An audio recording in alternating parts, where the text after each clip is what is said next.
What if the reason you're bad with money when you're broke isn't a character flaw? It's a feature of your brain that kicks in the moment your wallet gets tight. Because the research on this is genuinely unsettling, and once you see it, you can't unsee it. Picture two people sitting down to handle their finances on a Sunday afternoon. One of them has a comfortable buffer in their account, enough that paying the electric bill is just a chore. The other is staring at a number that is, by any honest accounting, not enough. Same bill, same Sunday, completely different experience inside their skulls. Here is what most conversations about financial struggle get wrong. They treat being broke as a situation that needs fixing, when what it actually is, at the cognitive level, is a condition that actively impairs the tool you need to fix it. Your brain. When money is tight, your mind does not quietly note the shortage and move on. It fixates. It runs a background process, constantly, that is scanning for threats, doing mental math on whether you can cover the next thing, rehearsing worst-case scenarios. Psychologists have a name for this: the bandwidth tax. The idea is that your cognitive capacity, your working memory, your ability to plan, your impulse control is not unlimited. It is a finite resource. And scarcity, the feeling of not having enough, commandeers a massive chunk of it. One landmark study estimated the cognitive load of financial worry is equivalent to losing a full night of sleep every single day. Not because poor people are less intelligent, because their brains are running extra software that everyone else gets to keep closed. So before you ever get to the question of why did I make that decision, there is something darker underneath it. The very experience of scarcity has already compromised the decision-making hardware. And that compromised hardware does something specific, something that feels completely rational in the moment, but quietly makes everything worse. When your brain is under scarcity pressure, it does not collapse into chaos. It actually becomes laser-focused. And that sounds like a good thing until you understand what it is focused on. Behavioral economists call this tunneling. Think of it exactly like the metaphor suggests, a tunnel. You can see what is directly ahead of you with extraordinary clarity: the bill due Friday, the gap between what is in your account and what you need by Tuesday, the one loan that is making noise right now. Your brain locks onto these things with intense, almost anxious precision. What it cannot see is everything outside the tunnel walls: the annual fee that quietly renewed last week, the interest that has been compounding on the card you mentally set aside, the small subscription you keep meaning to cancel, the opportunity 3 months out that would actually solve the problem. All of that lives in the peripheral vision your tunnel has eliminated. This is not laziness. This is your brain deploying emergency triage logic. In a genuine crisis, tunnel vision is adaptive. It tells you to grab the one rope, not stop to organize the ropes. The problem is that financial scarcity is not a one-moment crisis. It is chronic. And when you operate in emergency triage mode for weeks or months, the things outside the tunnel do not disappear. They accumulate, they compound, they grow quietly in the dark. And there is a specific way that compounding shows up, a choice that people in scarcity make over and over, that looks completely sensible inside the tunnel, but is slowly bleeding them out. Someone made this choice recently. I want to walk you through exactly what happened and why you would have made the same call. Marcus, not his real name, but his situation is real, was a warehouse supervisor in his early 30s. He was not financially reckless. He tracked his spending. He did not splurge. But his hours had been cut, and for about 4 months he was roughly $300 short every month. Not devastatingly short, just chronically, grindingly short. In month 2, his car needed a repair. $400 he did not have. His coworker mentioned a short-term lender, one of those storefronts with the bright signs and the fast approvals. Marcus looked at the annual interest rate, which was predatory by any reasonable standard, and he thought, I am not going to be paying this for a year. I just need to get to next payday. He took the loan. Here is where it gets uncomfortable. Marcus was not wrong exactly. The math he ran inside his head, this is a short-term bridge, not a long-term debt, was entirely logical given what he could see. Inside his tunnel, the calculation made sense. What he could not see was that the repair would be followed by a utility spike, which would be followed by his kid's school trip, which meant the loan did not get paid in full on payday. It got rolled over, and then again. 8 months later, Marcus had paid back almost twice the original $400 and still owed money. He was not stupid. He was not undisciplined. He was tunneling, making locally rational decisions inside a globally irrational trap. And the cruelest part of this story is not what happened to Marcus.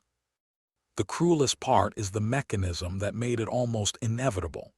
Because scarcity does not just narrow what you can see. It changes what you value, and in a very specific, measurable way. There is a well-documented cognitive bias called hyperbolic discounting. The tendency to overvalue rewards and costs that are happening right now compared to ones that are further away. Every human brain does this to some degree. It is why you eat the cookie instead of keeping the diet. It is why you watch one more episode at midnight. But under scarcity, this bias gets amplified dramatically. When you are short on cash, the future is not just abstract. It is genuinely less real feeling than the immediate crisis on your screen. Researchers have found that people in financial stress show measurably stronger preference for smaller immediate payoffs over larger delayed ones. The tunnel does not just cut off your peripheral vision, it compresses your time horizon. What this means practically, the version of you under financial pressure is not just choosing short-term over long-term. It is doing so with a bias dial that has been turned up. That is the invisible mechanism behind the payday loan trap, the skipped savings contribution. The "I'll deal with it next month" that becomes the default setting. And now here is the part that should genuinely unsettle you, because most people reading this are not in acute poverty.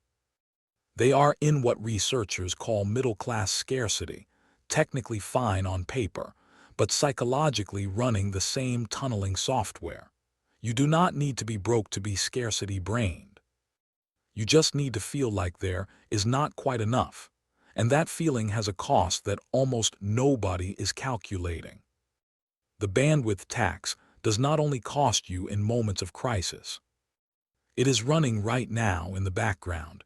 If you have ever felt like you have never quite caught up, like you are always one unexpected expense away from a problem. That low-grade financial anxiety, the kind that shows up as a knot in your stomach when you check your balance, or the way you sometimes avoid checking it at all, that is not just stress. That is cognitive capacity being redirected. Research in this area found that participants who were prompted to think about a financial challenge they could not easily solve performed significantly worse on unrelated cognitive tasks immediately afterward.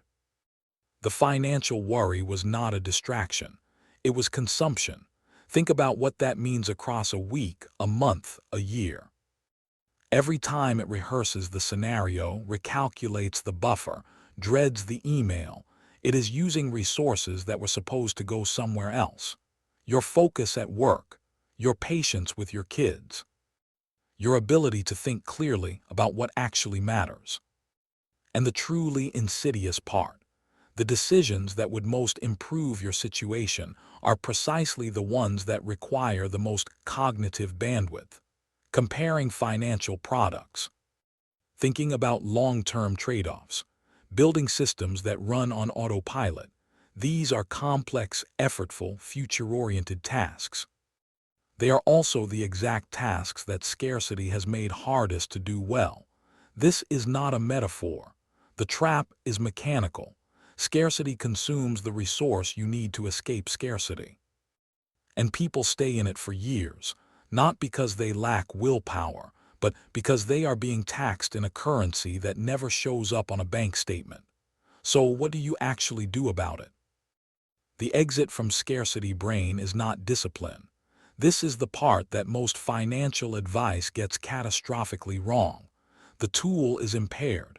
You need to fix the tool first or work around it. Here is what actually helps and why it works at the level of the mechanism. First, automate the decisions that matter most. The insight from scarcity research is that the brain under pressure defaults to whatever is easiest right now.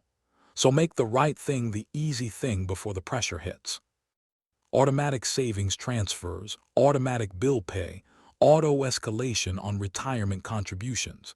These are not tricks. They are pre-commitments made by your bandwidth-rich self that your bandwidth-poor self does not have to redo under fire. Second, build a genuine buffer, even a small one. This sounds obvious, but the research has a specific explanation for why it works that goes beyond the dollars. Even a modest financial buffer. One study suggested the effect was measurable at around $500, reduces the intensity of the scarcity signal in the brain. The tunnel widens. Peripheral vision comes back. A small buffer does not just buy you financial cushion, it buys you cognitive capacity.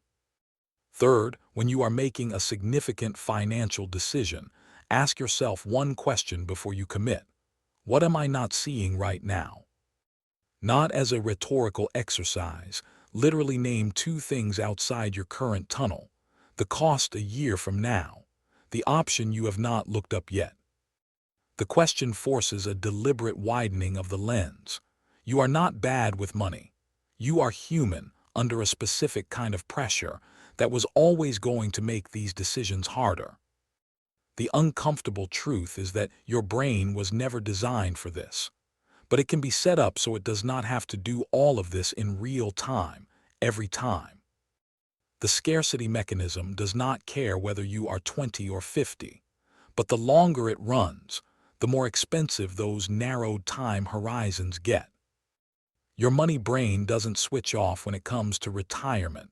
That's exactly where these biases cost the most. I built a free tool that shows you the real math, no spreadsheet required.